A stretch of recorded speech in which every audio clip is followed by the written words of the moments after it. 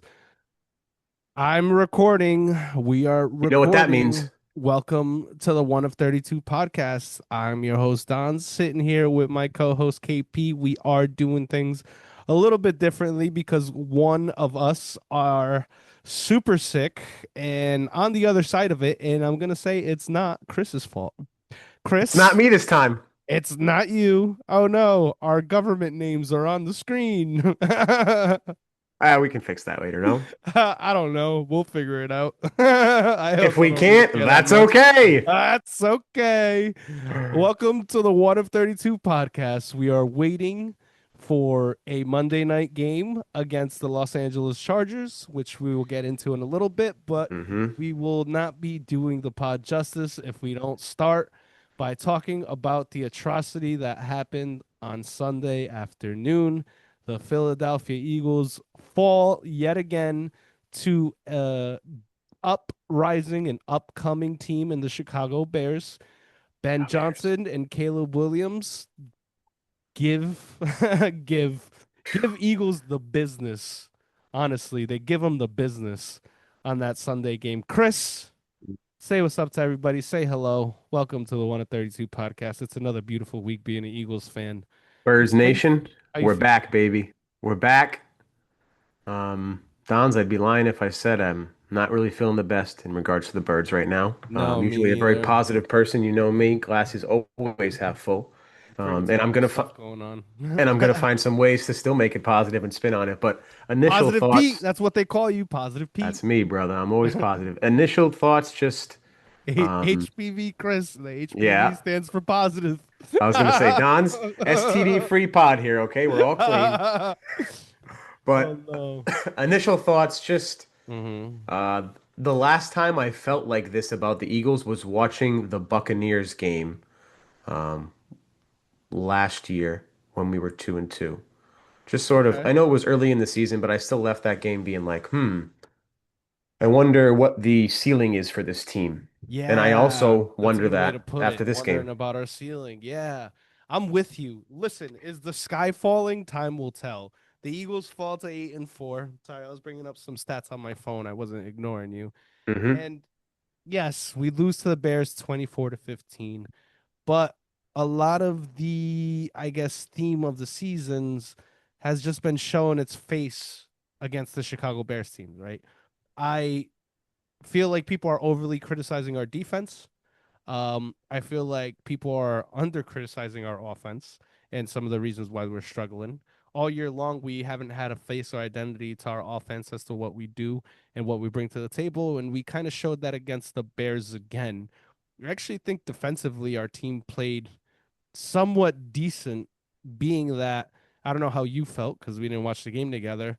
I just felt like the defense was on the field for like 80% of this game, Chris. So, hmm how do you expect people to continue to play against NFL caliber players and continue to just be that iron curtain? Like how do you be a great defense when your offense isn't giving you breaks? This is becoming the theme of the season, It Dons, and I hate really to say is. it, but the Eagles continue Go to lead. birds. We continue to lead the NFL in three and outs.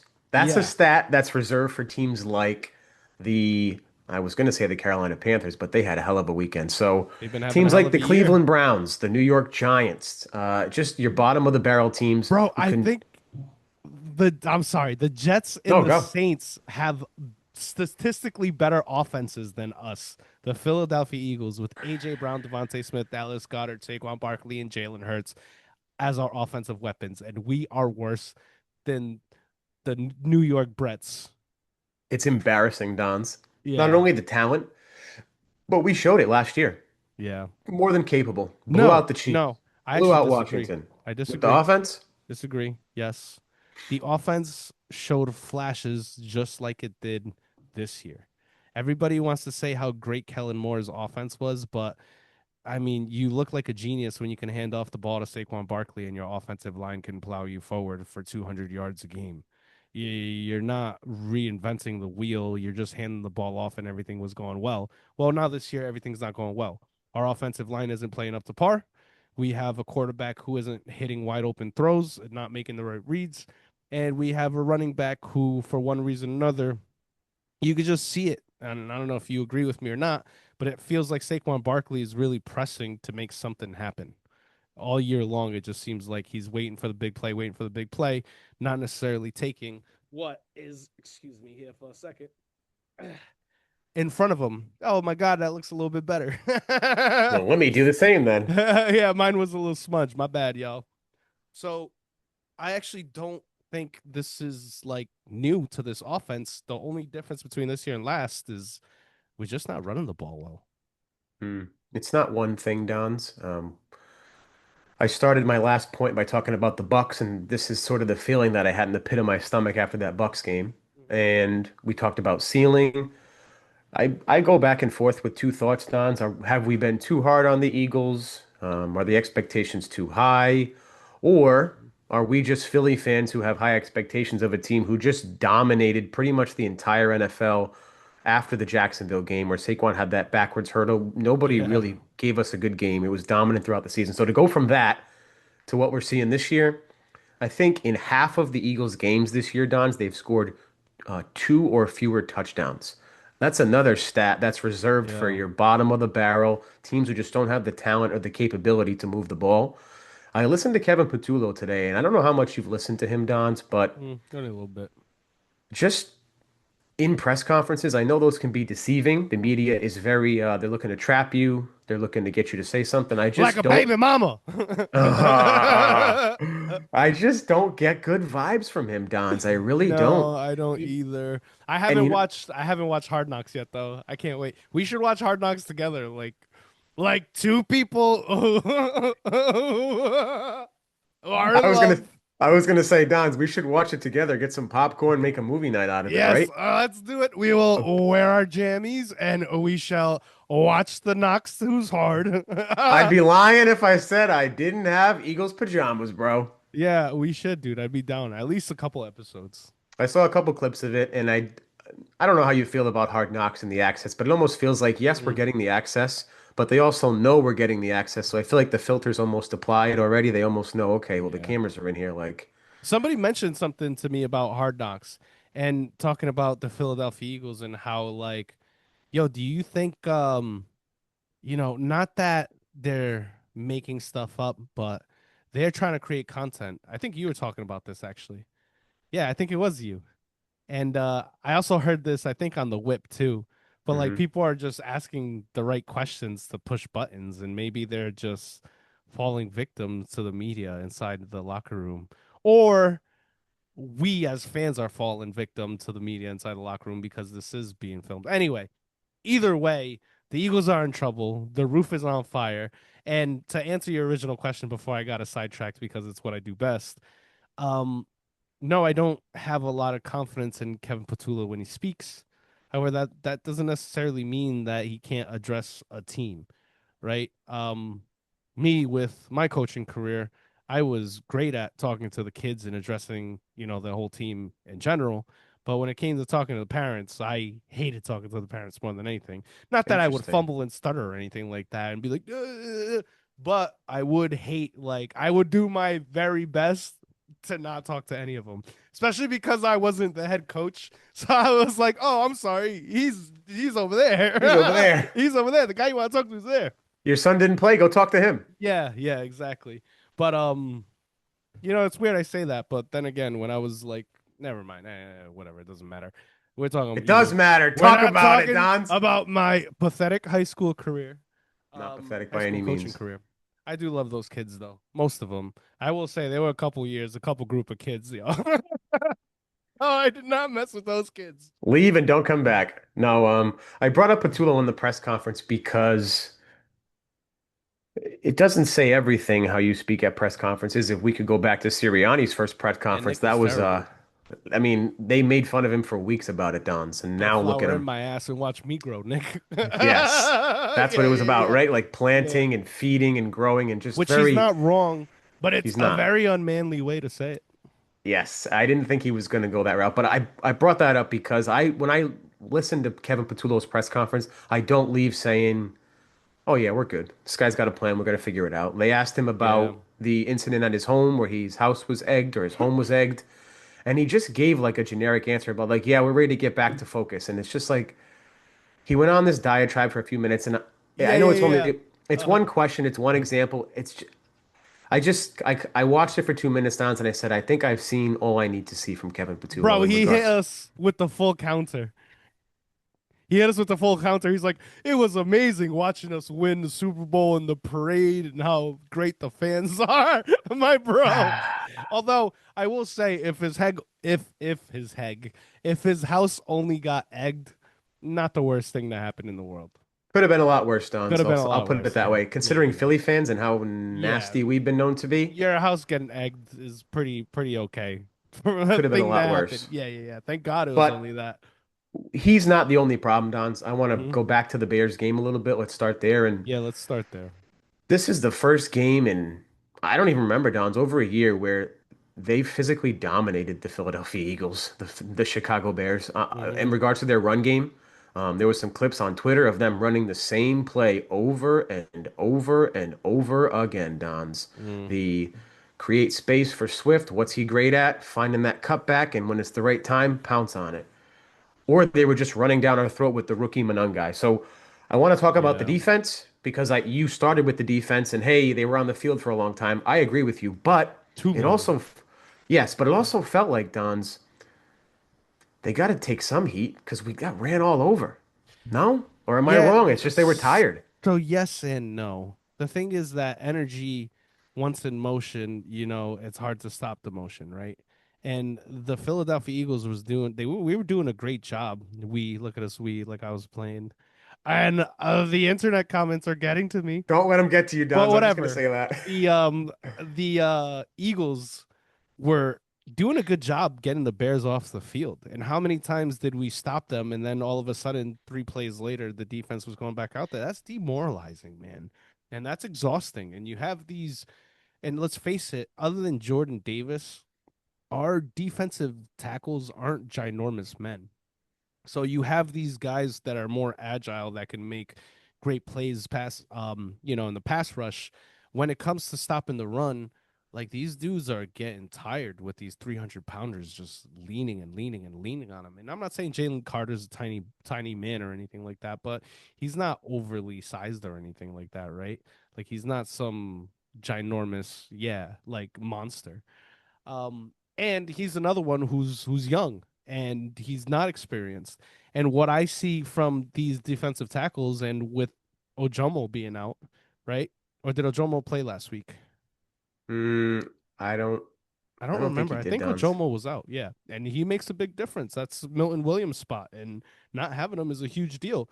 But what I saw is defensive tackles not playing to their responsibility. And not that Hmm. I'm in there calling plays, but you see Jalen Carter and damn, who's the other guy? I always call him Mario Williams for some reason.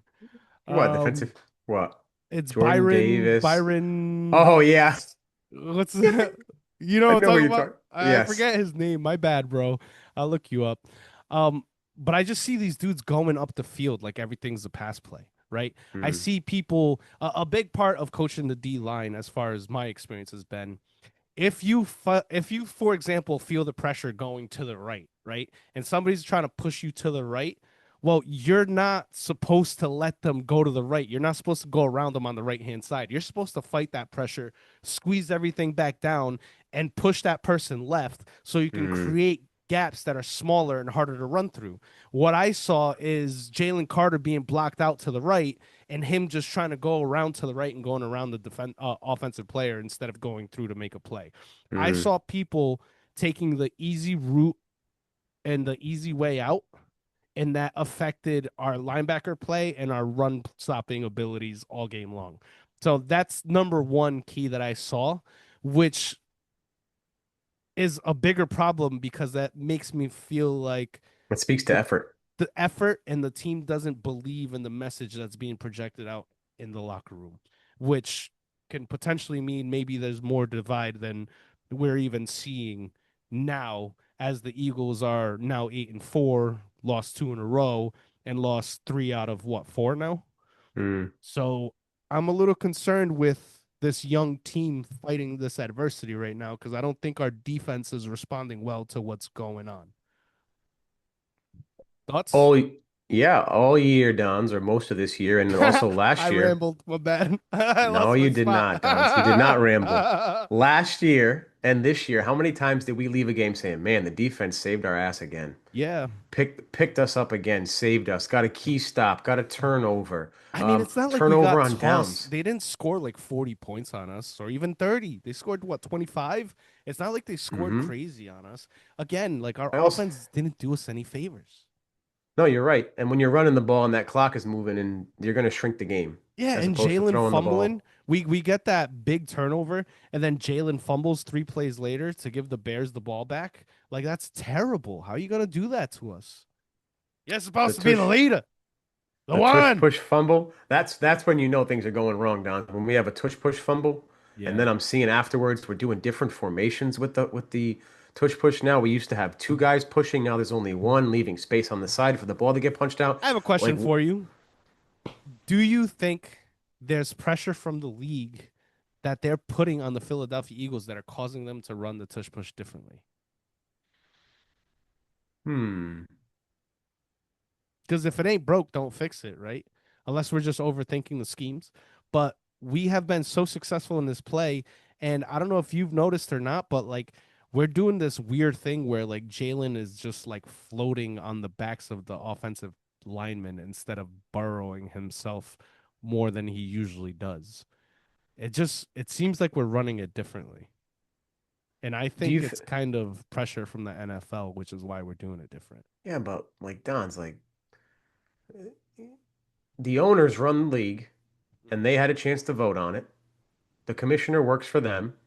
Like again, you had your chance to vote on it. Like this is our season now. This is our last season. I know that every player knows this is the last chance we're gonna have to run it. As a fan, Dons, every game is more meaningful because this is one of the last games we're gonna see a tush push. Most likely, it's over after this year. I'm almost 99% sure. So if that's the case, why would we be folding to the NFL? I'm like, no, no, no. We're gonna run it the way we want to run it until we can't run it that way anymore. So Because I hope it's not what you're saying. it's more than just rookies having welcome to the NFL moments. I was actually listening to a podcast, and I don't know if I talked to you about this or not. And this is a little bit different, but I'm going to tell you about it now. It was some St. Louis Rams player was talking about welcome to the NFL moment. Marvin or something like that. I forget who it was exactly. And it was the Steven Jackson years.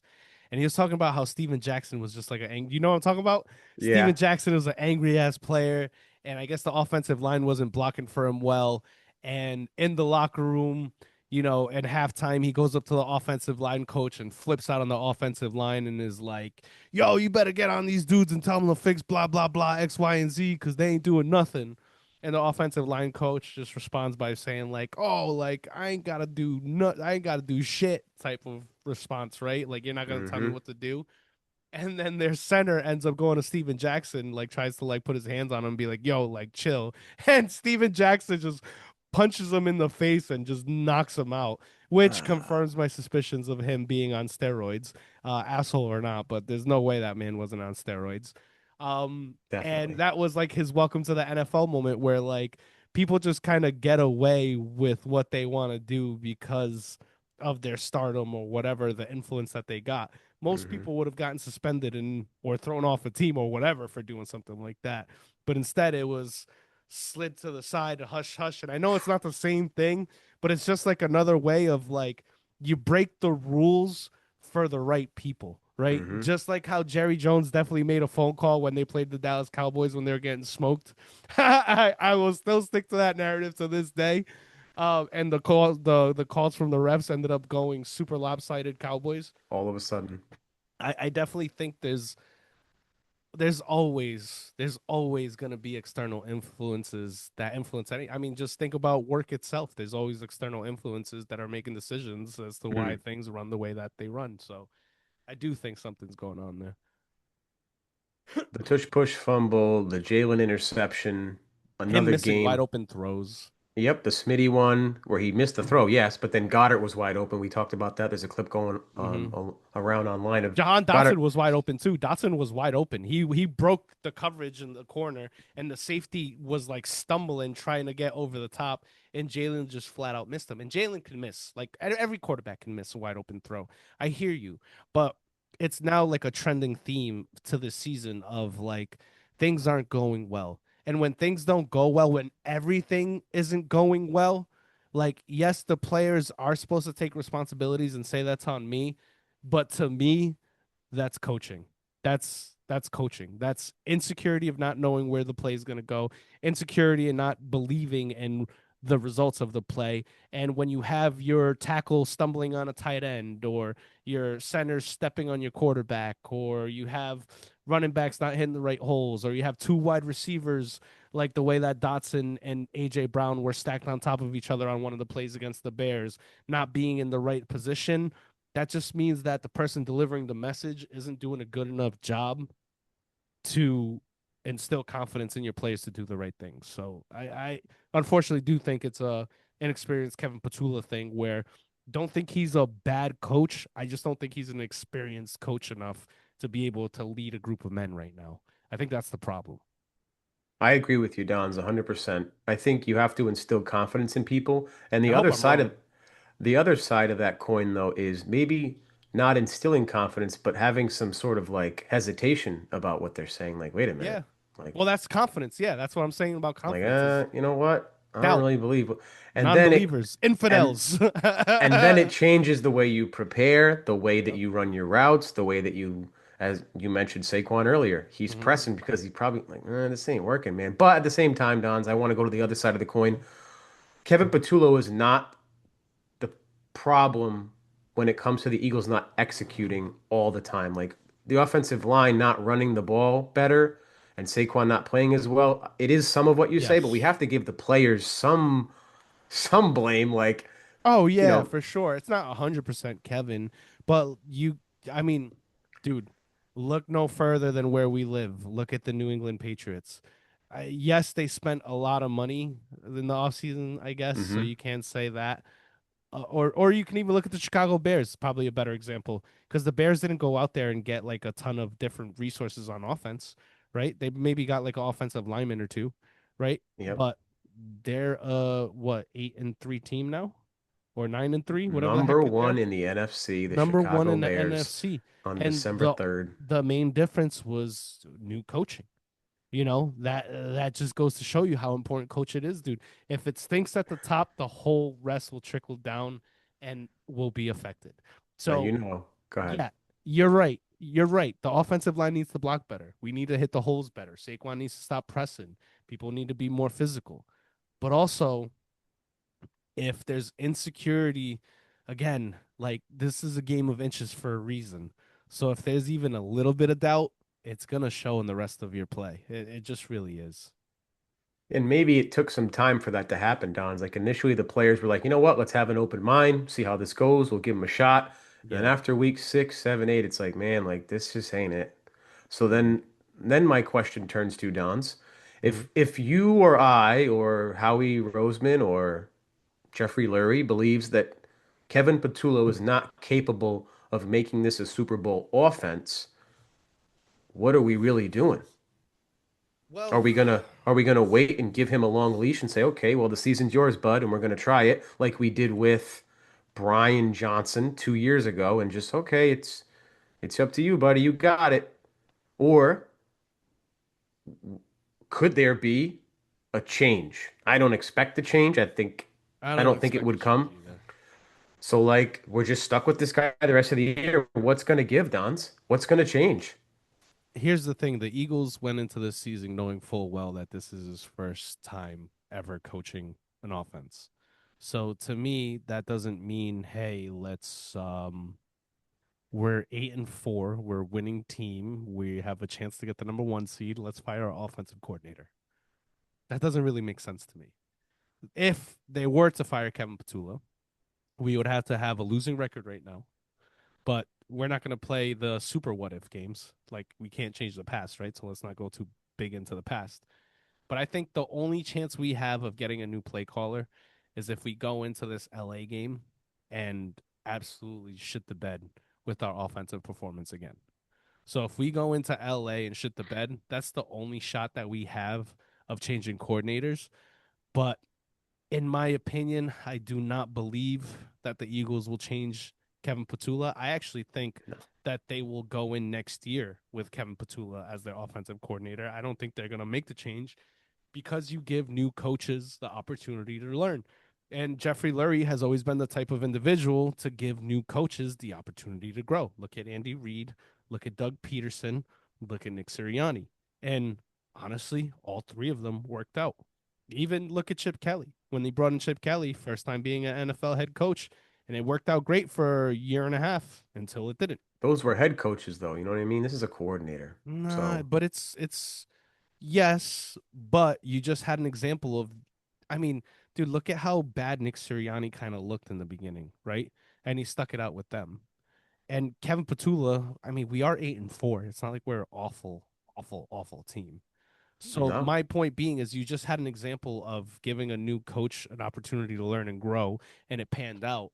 Like things aren't so terrible right now that Kevin doesn't deserve a year or two to prove himself, and maybe he flourishes into something spectacular, right? I mean, I don't think anybody's going to want him for a head coach unless it's at the collegiate level. So I don't think we have Hmm. to worry about him getting fired. And also, who are you going to bring in now to save the day? I mean, think about it. You're going to get rid of Kevin Patula and what? Install a whole new offense right now? Does that make sense? Well, Maybe. no, no, I don't think he's gonna leave. I don't think he'll be here next year. That's where we differ. I There's think that also, because, uh huh. well, No, go ahead. Go ahead. well, I just think this is a different kind of year. Like Howie's the type, every year we always talk about it. Guy makes moves around the deadline. He's always trying to improve the team. He's about win now, but not to the point of costing your future. Yeah. But I think we're coming off a Super Bowl win, Dons. I'm not making the case for him to get rid of Patullo. I guess I could paint the picture for as to why he would consider it, which would be we just came off a Super Bowl. Oh, there's This definitely is reason to consider it. Yeah. this is an elite team with maybe the most talented overall roster in the NFL, if probably not top three overall talent wise. Youth, talent, from I mean, top down. people said that about the Ravens, and look at them. Remember Well, beginning of the year, Ravens got the best roster in the whole NFL. They're the best. They're the best. yeah. Well, Lamar Jackson, I think that's a They're trash. that's a him and Harbaugh problem. But Trash Island. um no, I think I'm just fed up with the whole let's just blame Patullo. But at the same time, he Yeah. is pulling the trigger, he is calling the plays, and he does affect the I offense and the rest of the players on the do field. also want to point out that people are creatures of habits. And something that's also new to Kevin Patula this year is Kevin isn't used to being on the sideline. He's a up top coach. You see how Vic Fangio's up top calling the defense? So another thing that Kevin has to get used to is not being able to see the vantage point from above. And I know that you've never experienced, play calling from a sideline, right? You've never coached before or anything like that. But when you have that eagle eye view, it's you see a much clearer picture as to what's open and what's not. So for me, and we just got our 10-minute warning. I just want you to know. Mm, Um, for me, it's also Kevin Patula having to learn how to coach from the sidelines, or just send your boy to the press box and see how it goes because it can't get any worse than this. It really mm. can't. Have Nick Sirianni call the plays from the sideline being called down from Kevin Patula, and just let's see how that goes. I would love to see them try that this week, honestly. It would show that they're at least part of me like if you make a change though that shows there's like that you are acknowledging something is wrong. Now I know the players know Something something is is wrong, wrong. obviously, Yeah. but then you just also said it, Dons. I guess how many teams would die to be in the position that we are? How many Cleveland Browns, New York Jets, New York Yeah. Giants, Washington Commanders, Steelers fans? How many teams would die to be like, man, we're 8-4, we just won the Super Bowl. Like y'all are fucking Bro, we're babies. What are being you doing? rotten. We're being rotten, spoiled fans. All those years of us hating on Patriots and Oh Chiefs fans and Cowboys fans, and no. now Oh they're becoming no. the thing that they've hated the most. And I've yeah, I become get a upset when Patriots we lose. fan. Oh no. No, no, we're not that bad yet. But I don't like it's not the same, man. It's not the same. And like you can't take these wins for granted. We're not just gonna automatically go to the Super Bowl. It's the hardest thing to do in any sport. It's way easier to go to back to back in the NBA than it is to do it in the NFL. I mean, we've had so many examples of back to back or 2 out of 3 years in the NBA. So, anyways, let's move on because we only have a couple minutes left in this video. So, Eagles end up losing to the Bears 8-4. Let's see if we can get back on track this week versus Justin Herbert and the Los Angeles Chargers. Will Justin Herbert play against the Eagles Monday night? Reports saying that he's getting surgery on his little teeny tiny wrist. Thoughts? Oh no, what'd you do to your microphone? You unplugged it.